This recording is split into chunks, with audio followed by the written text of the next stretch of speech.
भी नहीं समझते कोई। हाँ, कहाँ पे था? अर्जुन पे। अर्जुन ने लाखों मर्डर किया, लाखों हत्याएं की, उसका क्या मिला? उसको कोई फल मिला क्या? नहीं, क्योंकि उसका मन भगवान में था। मन भगवान में था, तन बस कार्य कर रहा था। ऐसे ही जब आप पेशेंट को देखने जा रहे हैं, मन अपना भगवान में लगाए कि मैं भगवान का कार्य कर रहा हूँ, ऑपरेशन का करिए, ऑपरेशन जो कुछ भी करना है, तब आपका कर्म क्या होगा? तब कर पूजा बनेगा। ऐसे नहीं कि नहीं मैं भगवान को लात मार रहा हूँ और अपना कर्म कर रहा हूँ, इसे पूजा नहीं कहते। कर्म का अर्थ है उसमें भगवान की भी योग करना, ये मैं भगवान की।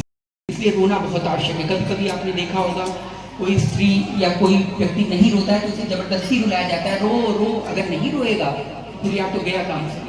इसलिए रोना बहुत आवश्यक है। इसलिए रुद्र बोला गया है, रुद्र भगवान यही काम करते हैं। अगर वो न करे, आनंद के प्रतिष्ठापक है, अगर वो रुद्र का काम न करे तो सृष्टि में आनंद तत्व रहेगा ही नहीं, इसीलिए रुद्र बोला गया है। ठीक है। और दूसरा नाम है, तीसरा नाम है विष्णु। विष्णु का अर्थ जानते क्या होता है? वे मतलब व्याप्त होना। और अणु, अणु अणु में जो गैस डिसॉल्व हो जाएंगे एक दूसरे से, जो एडहेसिव प्रॉपर्टी है इसकी, मतलब जोड़ने वाली प्रॉपर्टी है, वो नहीं रहेगी।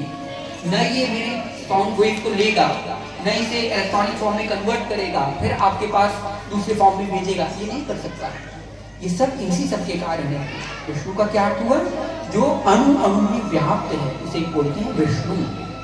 अब उनको हमने अपनी बुद्धि से एक पर्सोना दे दिया है। पर्सोना मतलब मानवीकरण कर दिया है, पर्सोनिफिकेशन कर दिया है। ठीक है। मानवीकरण क्योंकि हमारी बुद्धि उससे परे है, भगवान हमसे परे है, हमारी बुद्धि सबसे परे है। उनको हम अपनी बुद्धि के अनुसार करने के लिए हमने आर्किटेक्ट से नक्शा बनवाते हैं।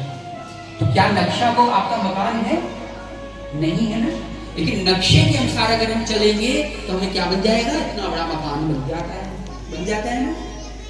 इसी प्रकार सबसे पहले आपने देखा होगा जब कोई कार बनती है, कोई कुछ भी बनता है, ऑटोमोबाइल बनता है, मशीन बनती है, पहले फैब्रिकेशन टेक्निक से उसे बनाया जाता है। ठीक है। उसे डिफरेंट CAD ड्राइंग्स वगैरह उसकी तैयार की जाती है। जो आर्किटेक्ट होंगे या जो इंजीनियर के स्टूडेंट होंगे ये जानते होंगे। ठीक है। वो ड्राइंग से कंप्लीट किया रहता है। इसके बाद जब उनको एक एक जो हमने बनाया होता है उसके आधार पर जब हम उस चीज को नाग और ये सब करके बैठे हैं, या भगवान विष्णु जो है कमल के उस पे या शेष सैया पर लेटे हुए लक्ष्मी के से पैर दबा रहे हैं, ये सब हम लोगों ने अपनी कल्पना के अनुसार किया, क्योंकि मनुष्य के पास कल्पना के अलावा कुछ है ही नहीं। इसकी कल्पना भगवान तक जा ही नहीं सकती। तो जिस माध्यम से हम कल्पना करते हैं उसको CAD फाइल में या आपके जो मैप है हम बनाते हैं, आर्किटेक्ट स्ट्रक्चर ड्राइंग में बनाते हैं, उसके माध्यम से कंप्लीट करते हैं। फिर जब उसके अनुसार हम काम करते हैं तब हमें मूल तत्व मिलता है। बात आगे समझ में? जैसे फिर से बता रहा हूँ आपको उदाहरण।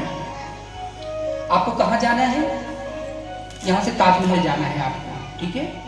ताजमहल जाना है। अब आपको बता दिया कि देखो भाई गूगल मैप पे ये है, ये यहाँ से ऐसे ऐसे दिखा रहा है, तो आप क्या मतलब समझ गए? ऐसे तो रास्ता नहीं है। लेकिन जब आप उस गूगल मैप को फॉलो करते हैं तो आप उस रास्ते पर ताजमहल पहुँच जाते हैं। आपको ताजमहल की प्रतिकृति दिखाई जाती है प्रतिकृति, कितना छोटा सा ऐसे ताजमहल है, कॉपी में ऐसे दिखाया जाता है ये ताजमहल। क्या वो ताजमहल है? नहीं, एक्चुअल में नहीं है ना, वो तो इसकी प्रतिकृति है। ऐसे ही जब आप एक्चुअल ताजमहल पहुंचते हैं तब पता लगता है अरे ये तो बेहद इतना बड़ा गुंबद, इतना बड़ा ताजमहल है, ऐसे लगता है ना। ऐसे ही हमें भगवान का जो भी रूप बताया गया है वेदों, शास्त्रों, अन्य उपनिषदों, पुराणों के माध्यम से, वो किस लिए बताया गया है? इसीलिए बताया गया ताकि हम उनको फॉलो करके मूल तत्व पर पहुंच सकें। इसीलिए कि ब्रह्मा, विष्णु, महेश इत्यादि को हमने पर्सोनिफिकेशन किया है। और आपका भी माइक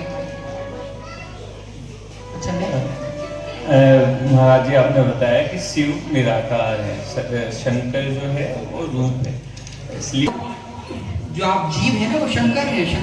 शंकर का ही मूल स्वरूप है। शिवोहम क्यों बोला गया है? आप शिव के मूल तत्व हैं। जो आपकी आत्मा है ना वो क्या है?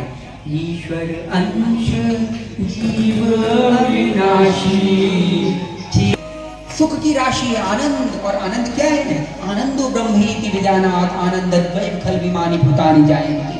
आनंद वही भूमा तक सुखम, वही है एकमात्र अनंत मात्रा का भूमा तक सुखम है वो। रसो वही सह दशक्वम हिवाय लब्ध्वानंदी भवे। जब हम उस रस